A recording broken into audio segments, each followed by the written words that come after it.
میرا نور کو پیدا کیا، کہیں سبحان اللہ، اور اسی نور سے پورے کائنات کو وجود بخشا، کہیں سبحان اللہ، اسی نور پر اولیاء، انبیاء، صحابہ، تابع، تابعین اسی نور پر سب ہیں۔ جب سب اسی نور پر ہیں تو ان کے بعد ہم بھی، اگر آج ہم زندہ ہیں تو صرف ہم زندہ نہیں ہیں، میرے سینے کے اندر نور محمدی تھا۔ اب ذرا خیال کریں کہ نور محمدی ہمارا سینہ میں زندہ رہے گا، ہاں تو ہمارا معاملہ رہے گا رگ میں ہے نبی نبی، ہفتے میں پڑھتے ہیں کبھی کبھی، یہ ہمارا معاملہ نہیں رہے گا۔ ہاں حضرات محترم، آج لوگ کہتے ہیں کہ مسلمان بہت پریشان ہیں، ہر دور میں ہمارے قوم کو لوگ اس طریقے کے حال کرنے کی کوشش کی ہے۔ تاریخ اٹھا کر دیکھیں، تاریخ کا مطالعہ کریں، لیکن الحمدللہ جو راہ راست پر رہتا ان کا بال باقا نہیں ہوتا۔ شرط یہ ہے کہ آج ہم بزرگوں کی بارگاہ میں بیٹھے ہیں نا، تو ان بزرگوں کی بارگاہ میں ایک عریضہ پیش کریں کہ اللہ رب العزت آپ بزرگوں کے نقش قدم پر ہم سبوں کو چلنے کے توفیق دیں۔ انشاءاللہ اگر سایہ رہے ہم کو بزرگوں کے، انشاءاللہ میرا بال باقا نہیں ہوگا، لیکن شرط یہ ہے کہ ہم جو بزرگوں کی بارگاہ سے جو تبرکات حاصل کرتے ہیں نا، وہ صرف بیٹھ کر سنتے ہیں، اسے ہمیں سینے میں بسانا ہے۔ کہاں بسانا ہے؟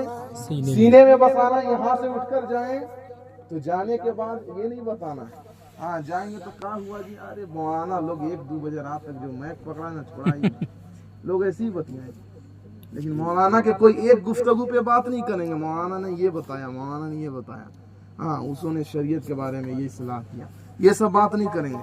ارے ایک مولانا تھا، ہاں کان نام تھا اس کا، ایسے بڑے کان نام تھا اس کا، بڑی دیر بعد سوچیں گے وہ اظہر نام تھا، وہاں اظہر فلاں، کبھی کیا شعر بولے کبھی کیا شعر بولے۔ ہاں یہ بولے تھے کہ شعر پڑھنا کوئی کھیل نہیں ہوتا، ہاں یہ حقیقت بات ہے۔ جب تک بندہ کو نبی سے عشق نہ ہو تب تک وہ نبی کے شان میں کچھ کہہ نہیں پاتا، ہے نا؟ کیا بات ہے۔ ایک اللہ کے ولیوں کا معاملہ یہ ہے کہ جب تک ان سے میرا عشق نہ ہو تب تک ان کی بارگاہ میں ہم جا نہیں سکتے، تو پھر ہم حضور کے بارگاہ میں کیسے مقبول ہو سکتے ہیں جی؟ حضور کے بارگاہ میں مقبول ہونے کے لیے شرط ہے کہ ہمیں شریعت مطہرہ پر عمل کرنا۔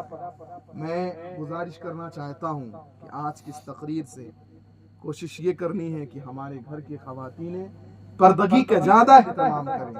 اگر پردہ میں وہ رہتی ہیں تو رب کی رحمت ہاں ہمارے گھروں میں خوب نازل ہوں، فرشتے آپس میں مسکرائیں گے، کہیں گے مولا یہ فاطمہ کی کنیز بن کر زندگی گزار رہی ہے، مولا ان کی زندگیوں کو قبول فرمائے، ان کے صدقے میں مولا گناہوں کی مغفرت فرمائے۔ ہاں حضرات محترم، آج ایک بچہ اگر وہ گناہگار ٹھہرایا گیا میدان محشر میں، ہاں تو وہ بچہ کو جب جہنم میں ڈالا جائے گا نا تو وہ بچہ کہے گا مالک تو جہنم میں مجھے ڈال۔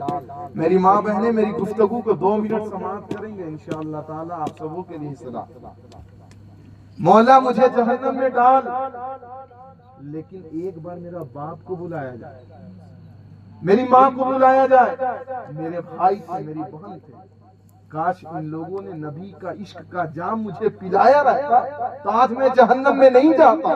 اگر میں جہنم میں جا رہا ہوں تو میرا باپ نے میرے سینے میں عشق رسول نہیں دیا، میری ماں نے میرے سینے میں حضرت فاطمہ سیدہ کے وہ حضرت فاطمہ سیدہ کے ان کے نونہال ان کے بچے امام حسن و حسین کے سیرت ہمارے سینے میں نہیں دیا، اس کے وجہ سے آج جہنم جانے کے قابل ہوں۔ اگر ایک بچہ جہنم اگر وہ جاتا ہے تو صرف اکیلے نہیں جائے گا بلکہ ماں کو بھی لے کر جائے گا، باپ کو بھی لے کر جائے گا، بھائی کو بھی لے کر جائے گا، بہن کو بھی لے کر جائے گا۔ ہاں اس کی نحوستی ہم لوگوں نے خود پیدا کیا ہے۔ ہاں اگر ایک بچہ جنتی ہو جائے تو الحمدللہ اسی طریقے سے وہ باپ کو بھی مغفرت کرائے گا، ماں کو بھی مغفرت کرائے گا، بھائی کو بھی مغفرت کرائے گا، بہن کو بھی مغفرت کرائے گا۔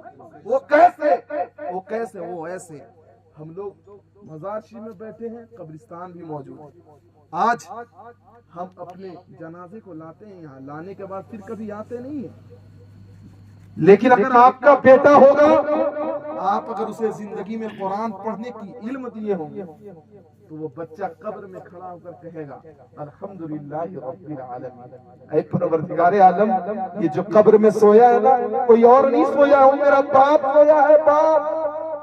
جب وہ بچہ کے آنکھ سے اگر کچھ بھی قطرہ صبح آنسو کے جیسا زمین پر ٹپکا تو الحمدللہ کی ایک آیت پڑھنے کی برکت سے رب کے فرشتے کہیں گے اے پروردگار عالم، اس کا باپ اس قبر میں سویا ہے، وہ لاکھ گناہگار ہے، لاکھ خطا کار ہے، لیکن بیٹا کو اس نے قرآن مقدس پڑھایا ہے، وہ قرآن مقدس کی برکت سے اس کے باپ کو مغفرت۔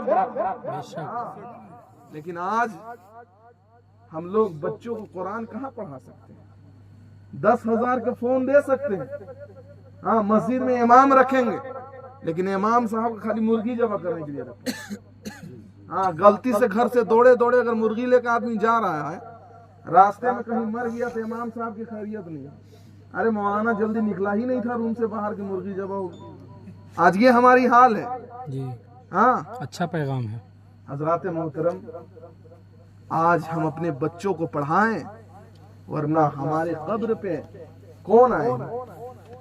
یہ جو قبر میں سوئے ہوئے ہیں ہمارے آباء و اجداد، یہ آج دیکھ کر سب خوش ہو رہے ہوں گے، خوش ہو رہے ہوں گے، یہ انتظار کرتے ہیں کہ کبھی میرا قبر پہ بیٹا آتا، کبھی باپ آتا، میرا قبر پہ کبھی بیٹا آتا، بھائی آتا، بھتیجا آتا، رشتہ دار آتے، ان کی آنکھیں ترستی رہتی ہے۔